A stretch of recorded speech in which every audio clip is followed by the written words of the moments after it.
سورہ زمر کی ایک آیت ہے جس کو مفسرین کا خیال یہ ہے کہ قرآن پاک کی سب سے زیادہ امید افزا آیت، یعنی اس سے بڑی کوئی امید افزا آیت اور ہو نہیں سکتی جتنی یہ آیت. اور وہ کیا ہے؟ قل یا عبادی الذین اسرفوا علی انفسہم، اے حبیب صلی اللہ علیہ وسلم میرے بندوں سے کہہ دیجئے جنہوں نے اپنی جانوں پر ظلم کیا.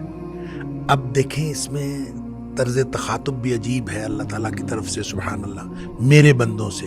اب انہوں نے اپنی جانوں پر ظلم کیا ہے، وہ گناہ کیے بیٹھے ہیں، اور اللہ تعالیٰ فرماتا ہے میرے بندے ہیں. اچھا، ان سے کہہ دیجئے کیا لا تقنطوا من رحمت اللہ، اللہ کی رحمت سے مایوس نہ ہوں. کیوں نہ مایوس ہوں؟